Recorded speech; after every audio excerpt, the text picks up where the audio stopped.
مجھے اجازت دیجئے میں آپ کو سجدہ کروں. اور اللہ کے نبی جواب یہ دے رہے ہیں کیا میری قبر کے پاس سے گزرو گے؟ یعنی اگر میرا انتقال ہو جائے اور میری قبر بن جائے تو کیا میری قبر کے پاس سے گزرو گے تو کیا سجدہ کرو گے اسے؟ مطلب بالکل صاف ہے، میں اپنی زندگی میں تو تمہیں روک لوں گا، اپنی زندگی میں تو تمہیں منع کر دوں گا، اپنی زندگی میں تو میں تمہیں سجدہ نہیں کرنے دوں گا اپنے لیے، لیکن انتقال کے بعد کہیں ایسا نہ ہو کہ تم میری قبر پہ آ کے سجدہ کرنے لگو، میری قبر پہ آ کے ماتھا ٹیکنے لگو، میری قبر پہ آ کے سر جھکانے لگو. اس لیے اللہ کے نبی کو اپنی زندگی کی فکر نہیں ہوئی، اپنے انتقال کے بعد اپنی قبر کی فکر ہوئی. زندگی میں تو میں روک ہی لوں گا. بھائی کوئی آدمی ابھی جرجی صاحب کے سامنے جھک جا، میں کیا کر رہا ہے، میرے پیر چھوتا ہے، ارے میں بھی تیری طرح انسان ہوں، اٹھ. زندگی میں تو میں منع کر دوں گا، لیکن اگر میری انتقال کے بعد یہ لوگ میری قبر پہ آ کے سجدہ کرنے لگے تو کیا ہوگا؟ تو آپ نے انتقال کے بعد کی خبر دی اور فرمایا لو مررت بقبری ان تسجد لہ، اگر میری قبر کے پاس سے گزرو گے تو کیا سجدہ کرو گے؟ انہوں نے کہا لا، قالوا لا، نہیں. آپ نے فرمایا فلا تفعلوا، ایسا کرنا بھی نہیں، ایسا کرنا بھی نہیں. میرے بھائیوں، جب انتقال کے بعد جناب محمد رسول اللہ صلی اللہ علیہ وسلم کی قبر کو سجدہ نہیں کیا جا سکتا اور نبی اکرم اپنی زندگی میں اپنی قبر کو سجدہ کرنے سے منع کر گئے ہو تو پھر نبی سے بڑھ کر کون ہے؟ اور نبی سے اونچی شخصیت کس کی ہے؟ نبی سے بڑھ کر کس کی ذات ہے جس کو سجدہ کیا جا سکے؟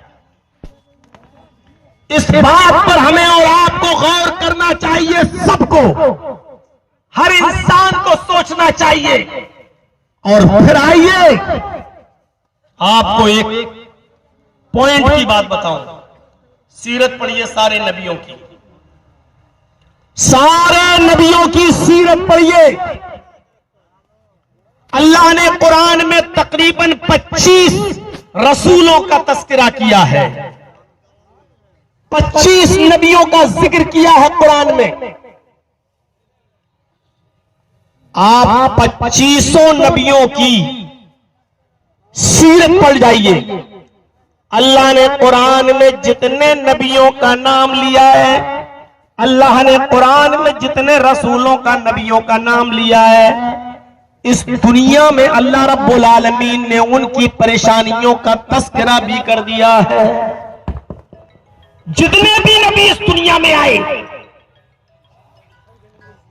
ان کو پریشانیاں بھی آئی اور ان پریشانیوں کا ذکر اللہ نے کیا دنیا والوں کو یہ بتانے کے لیے کہ آئے دنیا والوں دیکھو، جن نبیوں اور رسولوں کو تم سجدہ کرتے ہو اور جن کو تم نے خدا کا درجہ دے رکھا ہے، ان نبیوں پر بھی دنیا میں پریشانیاں آئیں، ان نبیوں پر بھی دنیا میں مصیبتیں آئیں، ان نبیوں پر بھی دنیا کے اندر بڑی بڑی پریشانیاں آئیں، لیکن ان نبیوں نے، ان رسولوں نے اپنی پریشانیوں کا ذکر اللہ سے کیا ہے اور اپنی مصیبتوں کا حل اللہ کے پاس تلاش کیا ہے.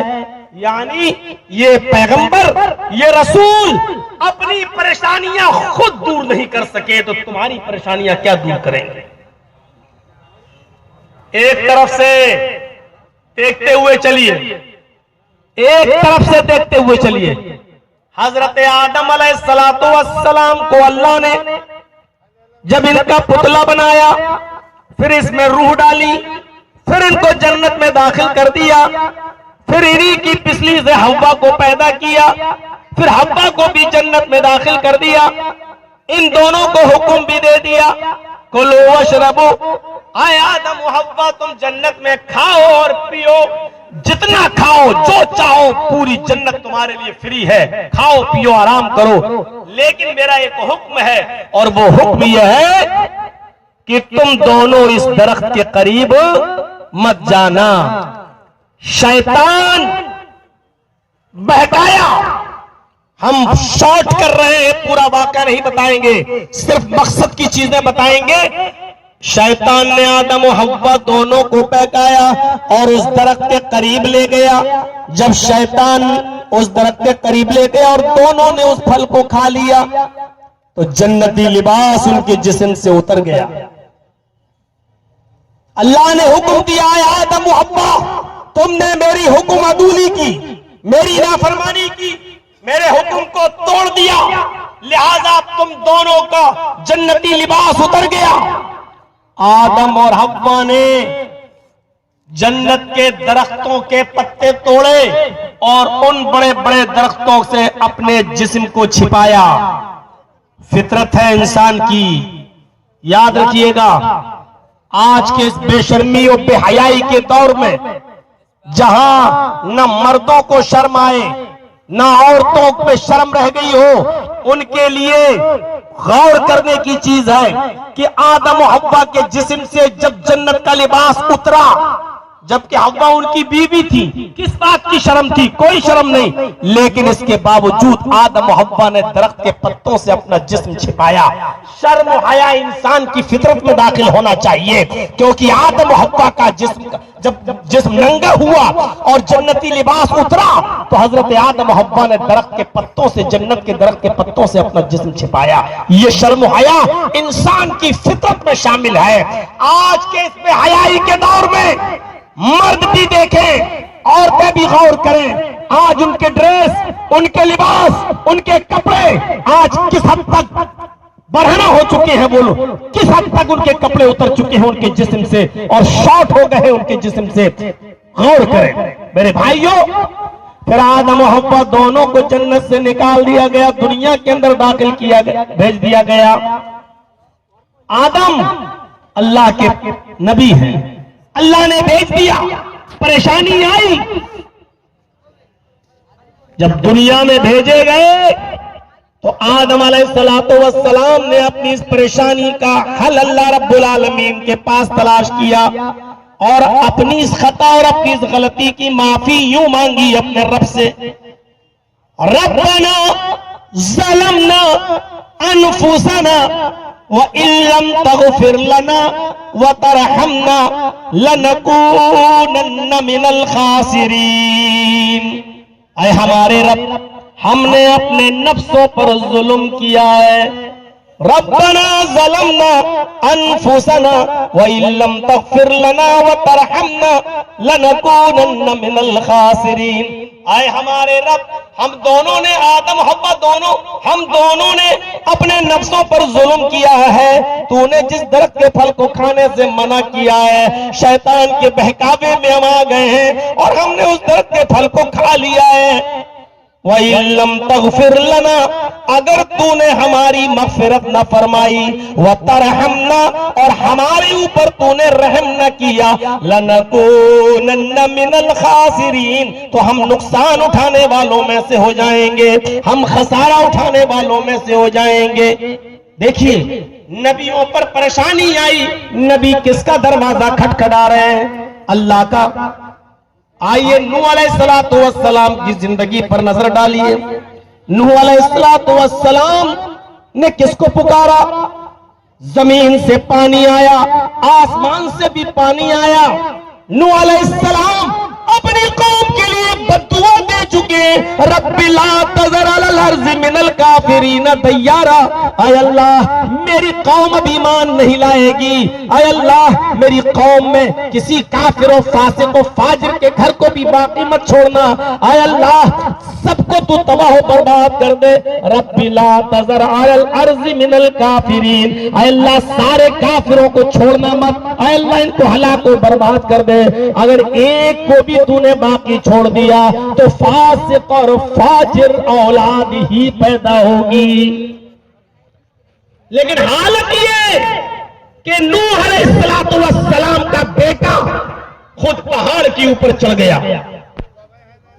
نوح علیہ السلام نے دیکھا کہ پانی بڑھتا جا رہا ہے تو اپنے بیٹے سے کہنے لگے، اے میرے بیٹے میری کشتی میں آ جا، اے میرے بیٹے ایمان لیا، اے میرے بیٹے اللہ کو اپنا معبود مان لے، لا الہ الا اللہ کا اقرار کر لے، سر اللہ کے سامنے جھکانے والا بنا لے اپنے آپ کو اور آ جا میری کشتی میں۔ کہنے لگا بالکل نہیں آ سکتا میں آپ کی کشتی میں۔ ہم پہاڑ پہ چڑھ جائیں گے، دیکھیں پہاڑ تک پانی کیسے آتا ہے. وہ پہاڑ پہ چڑھ گیا. اولاد کی محبت اچھے اچھوں کو غافل کر دیتی ہے. اولاد کی محبت اچھے اچھوں کا ایمان بھی خراب کر دیتی ہے. نوح علیہ السلام نے دیکھا پانی پہاڑ تک چڑھ گیا اور آج میرا بیٹا بچے گا نہیں. تو نوح علیہ السلام نے اللہ کو پکارا، فرمایا اے اللہ یہ میرا بیٹا ہے، اللہ یہ میرا بیٹا ہے، پانی اوپر تک چڑھ جائے گا، ڈوب کے مر جائے گا، اللہ میرے بیٹے کو بچا لے. نوح علیہ السلام نے کس کو پکارا؟ اللہ کو. لیکن اللہ نے جواب کیا دیا؟ اللہ نے جواب کیا دیا؟ انہو لیس من اہلک. آئے نوح، آج بیٹا کہہ دیا. آئندہ اگر اپنی اولاد کو کبھی بیٹا کہہ کر پکارا تو نبوت چھین لوں گا. یہ تمہارا بیٹا ہے، تمہاری بات نہیں مانتا، میری توحید کا اقرار نہیں کرتا، تمہارے اہل و عیال سے نہیں ہے، نہیں سنوں گا تمہاری. آج تمہارے بیٹے کو مرنا ہے. اور نوح علیہ السلام کی اولاد، نوح کا بیٹا نوح علیہ السلام کی آنکھوں کے سامنے ڈوب کے مر گیا. میرے بھائیوں، بتانا صرف اتنا تھا، بتانے کا مقصد صرف یہ ہے کہ مصیبت آئی بیٹے پر تو نوح نے کس کو پکارا؟ اللہ کو. لیکن اللہ نے بھی نوح کی نہیں سنی.